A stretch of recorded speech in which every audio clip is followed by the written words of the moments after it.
So, it's a new year. 2022 is officially upon us. Yeah, I'm a little late to this, aren't I? But a new year brings with it many new opportunities, new possibilities, and it's a great opportunity to try new things. So I decided I was going to do something on this YouTube channel that I've never done before. Talk about Sonic. God knows I haven't done it enough. Some of you might remember my very first video on this channel was just me talking about the Sonic series. I discussed the current state of the series and its fan community and what effect I thought certain games that were then upcoming might have on the fan base and the series as a whole. And seeing as 5 years have passed since then and there's a lot of new stuff to discuss, I'd like to take another crack at it. Not to mention I'd also like to start uploading a lot more regularly on this channel, but I've been a little bit strapped for ideas. And if Sonic the Hedgehog has taught me anything, is that if you have no idea what to do with your brand, just do the same thing you already did over and over and over again, because people won't get sick of it, I swear. I really want to see Green Hill Zone 5 more times, please! You see, being a Sonic fan isn't easy. Not only do you have to regularly enjoy a series that's the internet's favorite punching bag, but sometimes you actually have to support the series financially, which sometimes means you have to buy games, and sometimes the games you buy are Sonic Colors Ultimate. So, last year was 2021, Sonic's 30th anniversary. Now our fun blue boy has to worry about back pain and a mortgage. Normally Sega goes all out for Sonic's birthday. I mean, he is their most relevant character after all, you know, outside of Hatsune Miku. Which I guess kind of counts as a Sega character now. Sonic's important, I swear. And Sega will usually go all out for his birthday. I mean, his 10th anniversary, we got Sonic Adventure 2, one of the most fun games, albeit most flawed, but one of the most fun games in the series. We got, for the 15th anniversary, we got Sonic the Hedgehog on Game Boy Advance, and Sonic the Hedgehog 2011, the 20th anniversary, we got Sonic Generations, a very, very good game, a very fun game. I 100% completed it on Steam over the summer, and that is a really good game. And then for the, what even happened for the 2016, we got, Sonic Boom Fire and Ice. And the Sonic Mania announcement trailer, which was pretty cool. So yeah, Sonic's birthdays tend to be hit and miss, but usually the ones like the 10s, 20s, and hopefully the 30s will be pretty good. I think a lot of the stuff coming out this year would have probably come out last year if there wasn't, you know, like 15,000 global factors getting in the way. So, what even was announced? Well, quite a few things. There was a big Sonic live stream over the summer, and we got announcements for a Sonic Symphony concert, which happened on the anniversary. I cried. It was very good. We got a couple game announcements. We got, again, Sonic Colors Ultimate got announced. This was sort of the big 30th anniversary game. I'm sad, but there was a Sonic Origins collection, so you know, if you really want to play Sonic 1 and 2 on something like the Switch or PlayStation or Xbox, systems where you can already play most of those games in at least 2 different ways, you can play them again. Not to rag on Origins, because it actually is going to have Sonic CD, which you can play on Xbox but not on the other platforms, and most excitingly, Sonic 3 and Knuckles, which I'm very happy about. That's my favorite of the classic Sonic games, and as long as Lock-On is kept intact, I will be so down to have that on Switch. And then we also got some information on the Sonic Netflix series, which I'm also very excited about because a lot of the Netflix cartoons I've been watching lately have been really solid, so I think if there's any streaming service that I want handling a Sonic cartoon, it's Netflix. And then most importantly, at the end of the live stream, we got a 30-second trailer of Sonic Running. But it's a really high-quality model of Sonic Running, so you know, hey, that's something to get excited about, right guys? Right? And then at the Game Awards, we got some more Sonic announcements. We got a full trailer for Sonic the Hedgehog 2, and most importantly, as a follow-up to that 30-second trailer of Sonic Running, we got a 1-minute trailer of Sonic Running. So yeah, let's take a look at some of this stuff. Starting out with Sonic Colors Ultimate.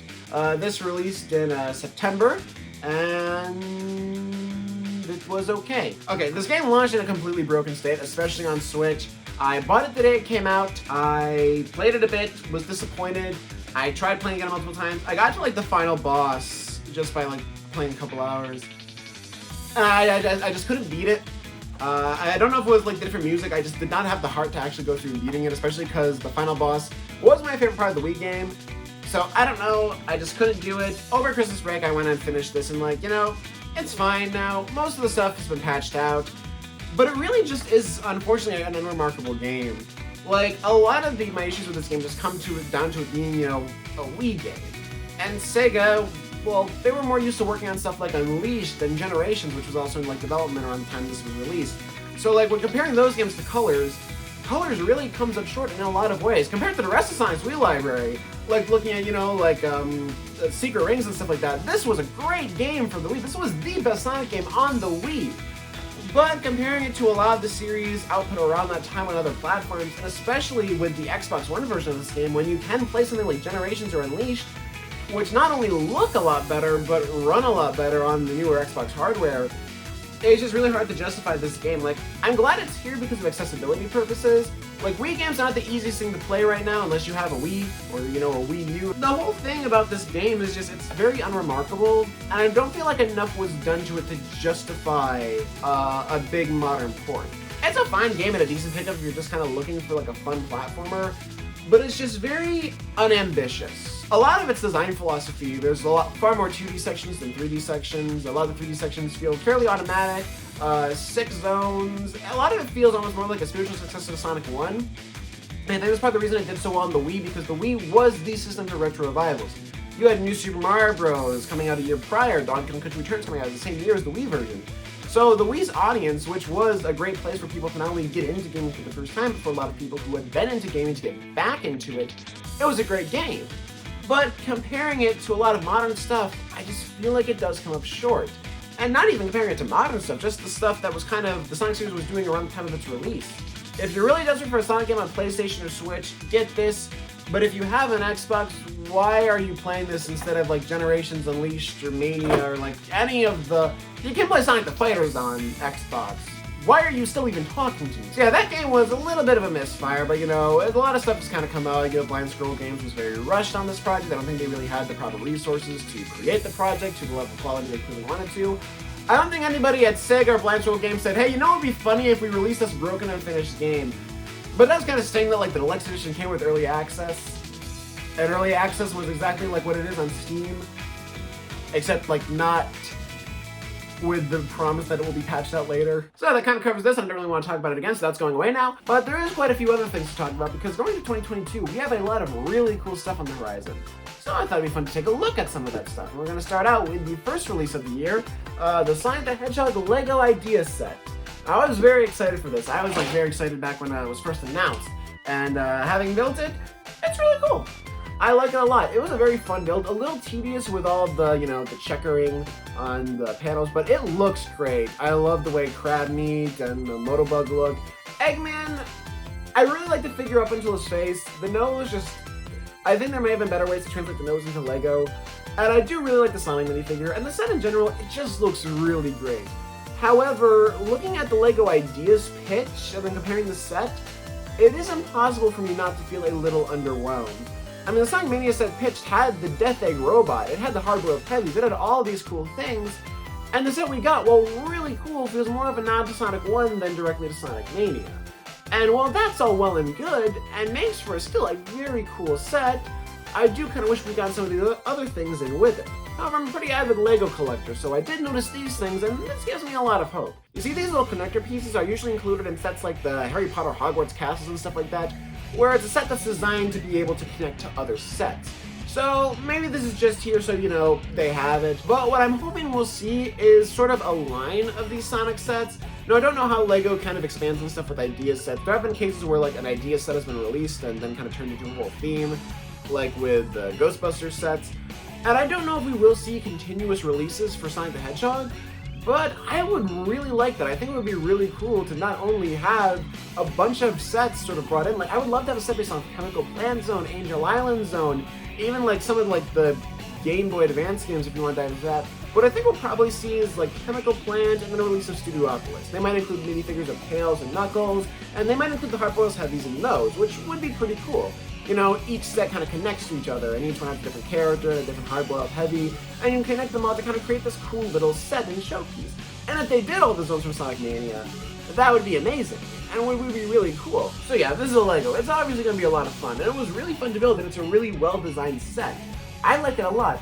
I do wish there was more, but I definitely think that Sonic the Hedgehog, like, this set has been selling pretty well. I've seen a lot of people picking it up. And I'm hoping that we'll see more in the future, because I think there's a lot that can be done with a Lego Sonic the Hedgehog theme. Also, on the subject of toys, we've been getting some cool new merchandise. These came out last year, but, you know, there's some nice figures by, you know, Jack Specific, this cool Death Egg robot. As a toy, it's kind of stupid, because it's really hard to get the little, Sonic launching mechanism to actually work and actually hit it. Because you saw that, it's pitiful. And this is even worse. Like, look at this. That's terrible. But as like a collector's piece, it is very cool, so I am glad I have it. But like actually using it as a toy,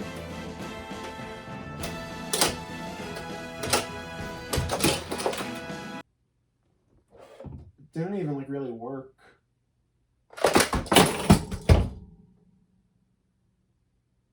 That's kind of cool.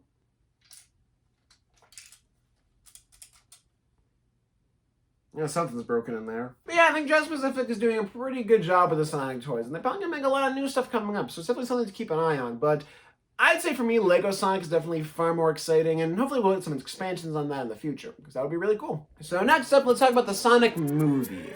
Sonic the Hedgehog 2, the movie, is going to be coming out actually pretty soon. So let's talk about the movie. I don't really have much to say about it, though. You see, Sonic the Hedgehog is a movie that I like, but that's kind of it for me. Like, it was a fine movie. It was a very fun movie. It's honestly the best cartoon character goes to the real world and drives in a car with a white guy movie I've seen. But it just doesn't really stick out that much in my mind. I know it was a big deal for the series. It not only brought the series in a more positive light, but also got a lot of people who kind of weren't into the series back into it. And I'm really happy about that. But I kind of feel like there were a lot of elements in the movie that were kind of holding it back. Like, the human characters, okay, I get why you need to have those, but it just feels very archaic, especially when we are in a timeline where you can have movies like whatever the heck Marvel's making, where it's like, you can have just weird stuff constantly happening. Like, you can have a talking raccoon in a tree in a movie, and if Marvel made like a Rocket and Groot movie, it would do well. Even if the Guardians of the Galaxy was not an established brand, I think if they made that and introduced it now at Marvel's current spot, it would still do well. I just feel like the inclusion of human characters in the real world and around the sort of like apprehension with embracing the inherent insanity of Sonic the Hedgehog's universe, I feel like that does hold the movie back in some aspects. That's not to say that it can't become this big creative franchise. I think there's a lot of potential to kind of become more faithful to games as time goes on, but I just feel like it kind of just feels like another one of those like Transformers or your Alvin and the Chipmunks where it's like, I'm just a normal person, holy my favorite cartoon characters in the real world, except the cartoon doesn't exist in this world because that would create way too many problems. It's still a fine movie though, it's a lot of fun. I really like the casting in it. I think Ben Schwartz is a very good Sonic. I wouldn't want him to replace Roger in the games, as I still don't think Roger has had the writing to really work best with his performance.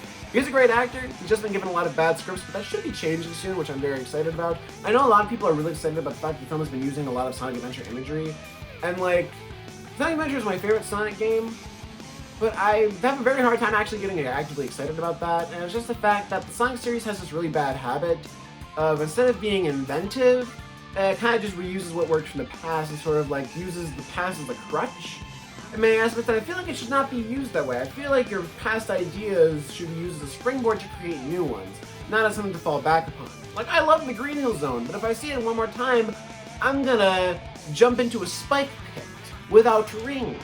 Not that the iconography can't be used. Instances like Seaside Hill, where they use similar ideas to Green Hill Zone, but do enough to add and make it different, like with the rock work and the whales and the big rolling rocks and stuff like that. Taking Green Hill Zone and making it in sepia, that's not inventive. Stop pretending that it is. So yeah, the Sonic movie is exciting. I think the casting is great. I'm really glad to see Tails' game voice actress return, and I think Knuckles' casting is perfect. I do think Jim Carrey's a very fun actor, but I'm just not sold on him as Dr. Robotnik just yet. Like, he's hilarious, he does a really good job, but his character in the first movie felt more like Jim Carrey being fun and not Dr. Robotnik. So like, well, we'll see. Clearly the after credits scene in the first film kind of shows that, hey, he's gonna be more like the game version as kind of his mental state deteriorates. I like Jim Carrey a lot, he's great. But I just don't know if he's the perfect choice for Eggman. I feel like both of them have presence, but Carrey's a bit more unpredictable. Carrey's a bit more wild. Whereas I feel like Eggman's presence should be a bit more, you know, maybe a bit more powerful, maybe a bit more kind of intimidating. I feel like it's gonna be a little difficult to take Carrey seriously as an intimidating threat because he's just too damn likable. But like, I don't know, I'm not sold on the films. And sure, it'll be cool, and if they are inevitably working towards a Sonic cinematic universe, and they're gonna do, for the third film, they're gonna do an adventure adaptation, the writing's definitely on the wall. Not only is Knuckles showing up, but we have the Echidna tribe in the first movie. So like, there's clearly a lot of people working on these projects who know about the lore and about the fans and about the stuff we kind of want to see. And like, my biggest issue back in like 2017 era, when I was kind of like really annoyed with Sega pandering to like the classic crowd, was not that Sega was pandering, it's that they were pandering to my nostalgia. Like, I really wanted to see like an Adventure 3 and more like adventure stuff. But as I've gotten older, it's kind of like, I don't want Sega to pander at all. But yeah, I'm sure the Sonic movie will be fine. I'm just not really excited about that because I wasn't really excited for the first film. Like, it looked fine. I saw it and I thought it was fine. But it's kind of just a 6 out of 10 for me. It's a 7 out of 10 if you're a Sonic fan. But like, it's kind of just like, that's alright. I hear the second movie will be alright. I think it will probably be better. You know, we get Sonic, Tails, and Knuckles, and it is going to be really cool to see these guys on the big screen if I decide to see it in theaters. But like, it's just hard to get excited about it. I feel like too much of it is tied in with like sort of outdated Hollywood ideologies of like, well, let's have him meet like sort of like this kind of guy who needs to learn to slow down a bit and they can go on a fun road trip. It feels like a movie from 2012. And it's a very good movie from 2012. Like, honestly, if Sonic the Hedgehog was the first of these movies to kind of be like the first like Smurfs or Alvin and the Chipmunks where it's like, hey, look at this cartoon character. He's in the real world and going to San Francisco, boy. And just because it's the best James Marsden goes on a road trip with a talking animal movie doesn't mean it's a great James Marsden goes on a road trip with a talking animal movie. It's still a really fun film. Again, I like Sonic. It's arguably his best characterization in a very long time. But it's just not what I want from the series necessarily right now. And while I think it's great that a lot of other people are enjoying it and are really excited for the movie, and a lot of people are mainly Sonic fans right now because of the movie, I'm happy about that. I'm sure it'll be good.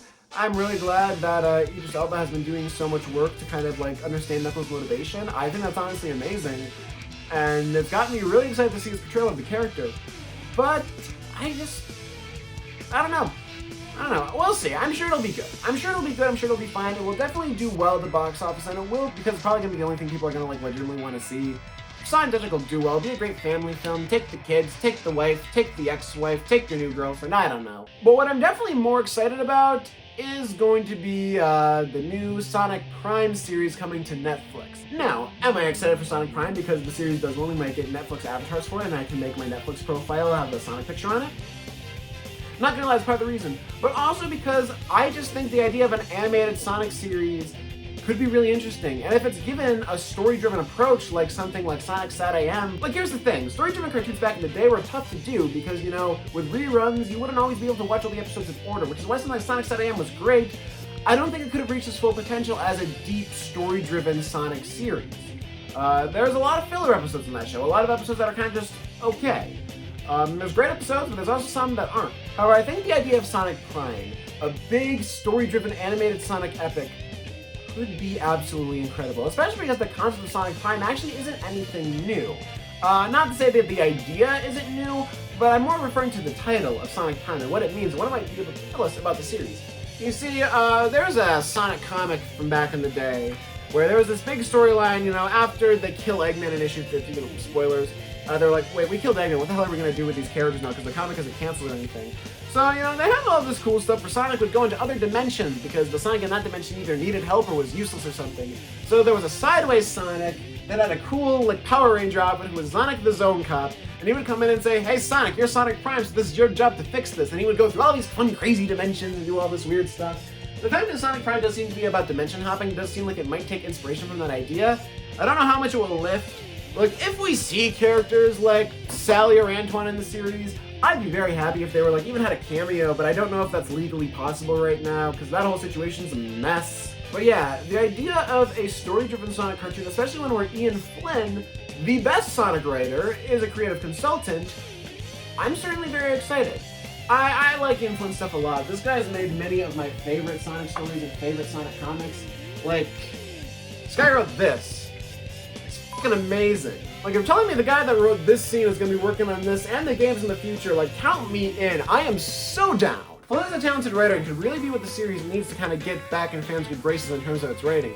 Because writing in recent games, like Sonic Lost World, was terrible. Like, I was replaying it on PC and I had to skip the cutscenes just because it was unbearable to actually watch.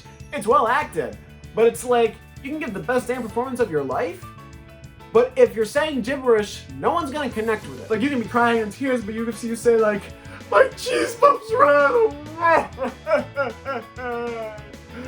Why? Also, the main reason I'm excited for this series is just because it is gonna be on Netflix. And I know Netflix has a spotty record with anime adaptations. We all love to joke about that, because, you know, Death Note and Cowboy Bebop and all that stuff. But like, Hilda, The Umbrella Academy, Netflix has been doing some graphic novel adaptations that have been really, really solid. And their game adaptations have been really good too. Look at the animated Castlevania series, that was incredible. And even recent stuff like the Arcane, the League of Legends series they did.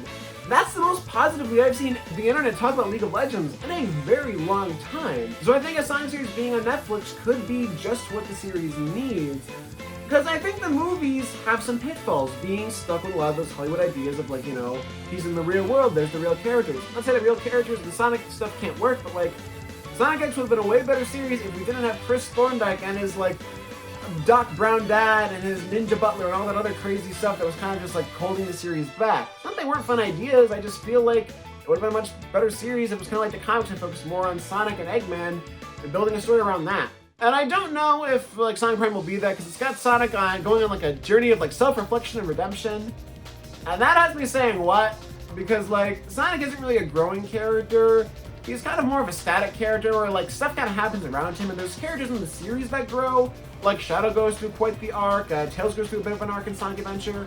But Sonic's more of a static character. He doesn't really learn anything, and it's pretty well reflected in his theme song, It Doesn't Matter, with him literally just saying, hey, doesn't matter, I'm gonna do what I want. I don't care if it's right or wrong, I'm gonna do what I feel is right. And that's a really great basis for the character, and I think gives him the best characterization in any musical piece, honestly. So yeah, the sort of plot information we have is a bit of a warning sign for me. But you know, it'll probably be fine. It'll probably be fun enough. I'm looking forward to it regardless. However, now let's talk about the games. So we got two cool games on the horizon, Sonic Frontiers and Sonic Origins. We'll talk about Origins first because it's arguably the less interesting idea and someone we probably know a lot more about. Sonic Origins is going to be a collection of Sonic 1, 2, 3, Knuckles, and CD. I like all of those games, so I'm really happy about that. But it is hard to be excited about the fact that you can currently play Sonic 2 on Nintendo Switch as just like a Classics title, as part of the Genesis collection, part of a Nintendo Switch's Online Genesis thing, and now through the Sonic Origins collection. You will have 4 different ways to play the same game on the Nintendo Switch. That's just a little weird to me. Like, Sonic 2 is a great game, but you gotta draw the line somewhere with it. Now, what is really exciting about this is Sonic 3 and Knuckles, and also Sonic CD. You can play Sonic CD right now on Xbox, and if you bought the games on 360, you can play Sonic 3 and Knuckles on an Xbox. But good luck getting those on a PlayStation and Nintendo Switch. Sonic 3 and Knuckles does not get re-released nearly as often just because of, you know, all the licensing stuff with the music, which is a shame because it's arguably the best Sonic game on the Genesis. It's a super solid title and it's easily my favorite. When you've got both cartridges locked on, it's an incredible 2D platform and it's aged really, really well. So it will be nice to have these games. I'm not crazy excited about it because we've had a lot of Sonic collections. So I think Sonic Origins is probably just going to be fine. As long as the emulation is good, it should be okay. Sega's usually pretty good with that stuff. I'm hoping the games will be on par with the mobile phone versions, because Christian Whitehead's ports of Sonic like 1 and 2 and CD, so good, oh my gosh. I want to see 3 and Knuckles get that treatment. I really want to see that. I want to see those versions be more readily available on consoles. But the main reason I'm excited for Sonic Origins is not because of what we're getting, but because of the potential it has. Like, let's take you back to the past, to that classic era of the early 2000s of the GameCube and PlayStation 2 and Xbox and stuff. Sega was going nuts re-releasing stuff. Like, you would constantly have re-releases, like, not only the classic Sonic games, they'd also re-release a lot more of their stuff. They would re-release arcade titles, like, you know, Sonic the Fighters got that Gems Collection release in Sonic CD, and the Saturn one where they run fast and the music's good but the gameplay's terrible. Sonic R, that's the one. We would get games like that, and also the Game Gear games, the Game Gear versions would get released a lot. Like, there were bonuses in Sonic DX, but there were also made bonuses in the Sonic Gems Collection, the Sonic Mega Collection, all the classics, including a lot of ways to play them, and all sorts of cool bonus features. Sega used to do so much with re-releases and making their older games, especially older games you might not even care about, like the Game Gear versions of like Sonic 1 and 2. They're not great games, but I would love to see them being more accessible, and I would much prefer seeing the Game Gear or Master System version of Sonic 1 being re-released, as opposed to just a 5th copy of Sonic 1, the Genesis version, on the same system.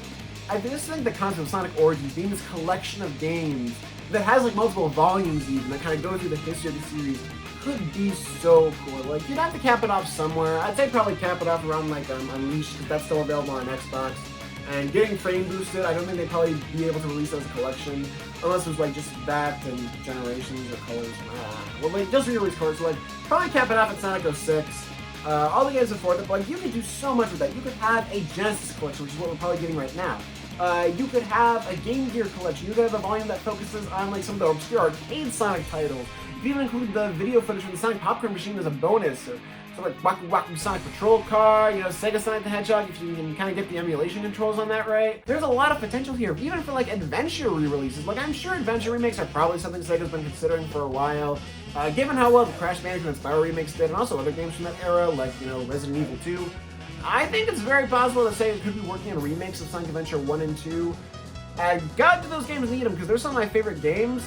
And they're still really good games, but a lot of the issues people have with them just come to the fact that they, one, have not aged well, but also the fact that the most accessible versions of them are pretty terrible. Like the PC version of Sonic Adventure, you have to mod extensively to get it just to be in a state where it's really good.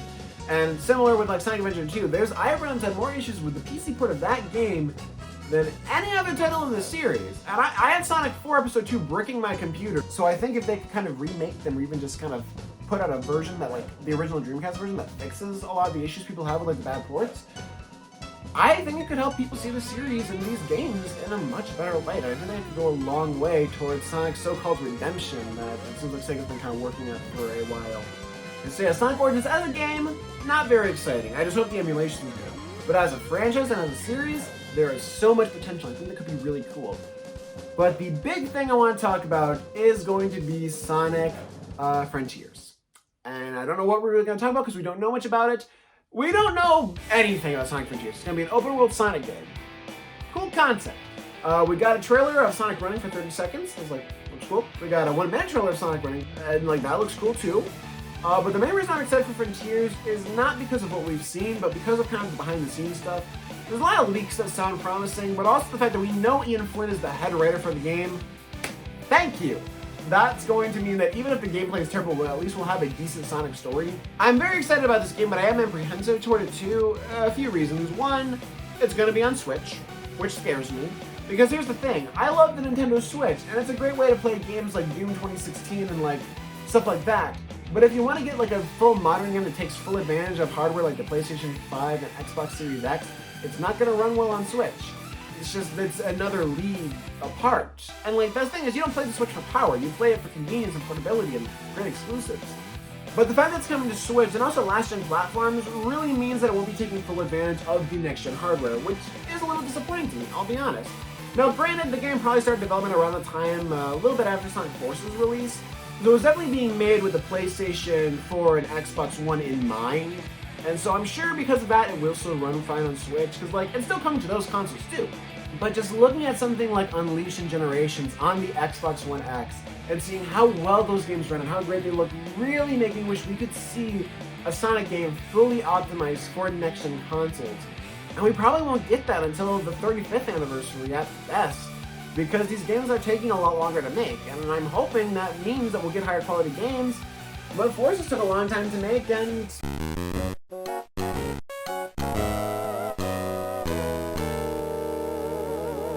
we've seen in fan games that the idea of like a fully 3D open world Sonic game could be really, really fun. And I am looking forward to this title. But I don't know, it's gonna be weird. I'm very apprehensively excited for this. I think Frontiers has a lot of potential. I think there's a lot of stuff that's going right for it. Like, sort of the enemy designs we've seen, or like the limited amount we've seen, like that giant like drill thing that we kind of like see sort of in the beginning of the trailer, and like that giant Shadow of the Colossus that's monster that we like kind of like only see a little bit of at the end of the new trailer. There is a lot to be excited about for this game, and it looks like it's doing a lot of new, unique, and creative stuff, and it's got me really excited. I love how Sonic is animated, and I love how expressive he is. But until we see gameplay, I can't get excited for this. And even when we do see gameplay, I don't know. It's going to depend a lot on how it feels. The release of Sonic Colors Ultimate is also really concerning, given how that game was pushed out before it was ready. Has me really concerned for the holiday release date of Sonic Frontiers. I'm sure the game will be done by then, but given that they haven't shown us a lot of stuff, I would not be surprised if it gets played to 2023. It could happen. It could very easily happen. Halo Infinite got infamously delayed after we saw its gameplay, and like, yeah, but like, I just feel like Sonic Frontiers has a lot of potential. It has an incredible amount of potential. This could be that true 3D Sonic game that we've all wanted, because as much as I love Sonic Adventure, levels like Windy Hill are very linear. We do get a lot of 3D open areas, and we have the adventure fields to explore. But the idea of a full 3D Sonic game, something like Mario 64 or Odyssey, where you have just full reign and can go wherever you want, this game could finally give us that, and that's really exciting. But I can't help but feel apprehensive. It's just not something I'm really necessarily willing to get excited about. You see, I was on my way to the comic book store recently to, pick up some Sonic comics, because what else am I going to be doing? That's also another thing we should probably bring up, the IDW Sonic series. It's still going, still pretty good. I assume I have to catch up on some issues because I've not read them in a while because I just got behind. a few like months ago, and I have not caught up actually like a year ago, and I've been buying the comics, but I just haven't read them because I just don't have time. But you know, I like the series a lot. I'm still buying it, so I assume it's still doing pretty well. I have enough faith in the writers that I know they're not gonna like ruin this for me, so like I'm still gonna buy them. Yeah, on that car ride, I was listening to Weezer, as a Sonic fan does on their way to the comic book store, and I had this sort of Sonic the Hedgehog is the Weezer of video games. Stay with me on this. Sonic the Hedgehog is a franchise that got kicked off in 1990s, you know, just like Weezer did, and kind of peaked with its early installments, at least in many fans' eyes. But in the early 2000s, kind of mid-2000s especially, both series kind of had a bit of an identity crisis. If you're a fan of both these, I don't need to tell you how these were kind of rough points for the series' career. And here's the thing, I think what Sonic has been kind of doing is kind of the Weezer equivalent of just trying to remake the Blue Album again and again and again. Sonic keeps going back to the old Genesis iconography and the Genesis ideas. Like, I had a minor issue with it in Mania, but Forces especially, with the fact that it not only relies heavily on previously existing zones like Chemical Plant and Green Hill, but the fact that there's literally nothing new with them, and any of the changes make the zones ultimately worse and less engaging and interesting, really kind of just makes me feel like just try something new. But it's kind of funny because I've been thinking about that band, I've been thinking about Sonic, and both are very similar in the fact that they both have kind of a hit or miss library, and the fact that you legitimately don't know what to expect when you're getting an album or a game from them. Like, I was really looking forward to Van Weezer just because the singles that were released prior were really solid, but the album was kind of just okay. The first half it was great, and then the second half I just don't remember it, which is kind of the worst thing to say. But then OK Human, an album that I kind of heard nothing about coming out, that just kind of dropped out of nowhere, felt like, was really, really good and kind of just surprised me. It almost kind of reminds me of something like Sonic Forces and Mania. Mania kind of just was like, hey, we got a fan game coming out, and it was just really good. And the big new innovative Sonic game, Sonic Forces, that was kind of like, if Mania hadn't been greenlit, that would have been the game the franchise had kind of been relying on saving it. And so going back with this Weezer allegory, what I really want to see from Sonic is not an attempt to recreate the Blue Album or the Genesis games. I want Sonic to take some inspiration from one of my favorite Weezer albums, Everything Will Be Alright in the End. This is an album that I really like. Not only does it have classic feeling Weezer guitar, but the band is able to get more experimental. It's an album that acknowledges the past with songs like Back to the Shack and Eulogy for a Rock Band. It acknowledges that the band has had a bit of a rocky history in 3D, haha, overused joke! But it takes into account the sort of fact that the band has had a lot of missteps, and it acknowledges them, but doesn't dwell on them. After Eulogy for a Rock Band, it pretty much goes full on into kind of new stuff, with songs like The British Are Coming and Cleopatra, which are like, they don't feel traditionally Weezer, but it's kind of a fun, interesting new direction for the band to take that feels like something they might have kind of done in the 90s, and it feels like a natural progression of their artistry, especially with stuff like the Future Scope trilogy. And that's what I want to see Sonic to do. I want Sonic to take a look at the past, take a good look at the past. Look at yourself, Blue Boy! Look at yourself! And acknowledge it. I want the series to acknowledge that Sonic 06 was a mistake, which they do a lot. I want the series to acknowledge that, hey, we haven't really done the best to support this guy in recent years. We've been pushing out some kind of rough, rushed games. I want the series to acknowledge that. But not in the Sonic Boom way where it's self-deprecating. I just want it to be like, hey, we did this, and then just move on. As not they haven't been doing that, they do acknowledge the past quite a bit. In reference of Sonic quoting Game Grumps. Sometimes you gotta draw a line in the sand, man. You gotta ask yourself, what am I willing to put up with today? While this was fun for a while to see, you know, Sonic's Twitter openly call out people like Egoraptor and jams on the cupcake eat-offs, and things like the game characters like who be like, oh, 6 was a rough game, or ooh, bounce pads, like I do. The Roger Craig Smith bounce pad video is very charming. But I feel like they've done enough to acknowledge it. They've done the acknowledgement part. Now you gotta be inventive and try something new. Move past it. Because the Sonic series is one that seems perpetually stuck in the past, not only due to its over-reliance on nostalgia, but due to the fact that a lot of its new creative ideas are essentially ones made in response to older ideas. They've done the hard part. They've acknowledged it and poked fun at themselves constantly. But I think enough is enough. I think it's time to, instead of being like, ha ha ha, it's Sonic the Hedgehog, it's like, look at this is Sonic the f***ing Hedgehog. Take some pride in your brand, treat it with some reverence, like the Sonic Symphony and the people on the live streams do. I don't care what you do. At this point, I really don't. I don't care what happens to the series. I don't care what you do with it. To paraphrase the great Freddie Mercury, do whatever you want with Sonic the Hedgehog. Just don't make it boring. Do something new, something inventive, something legitimately interesting, something that's creative, something that's driven by a team of actual creators and not just, oh, we gotta pump out a Green Hill Zone again. It's okay to acknowledge the past. You can't lose sight of your future. And I think that's the most important thing that the series needs to take into heart. Anyway, that's about all for today. So yeah, that's what's coming up. That's what I think about it. Hopefully stuff will be good. If not, oh well. I'm sure we'll have more to talk about in the future. I'll have more videos on the future. So hey, stay tuned. And if you liked me talking about Sonic the Hedgehog, go outside.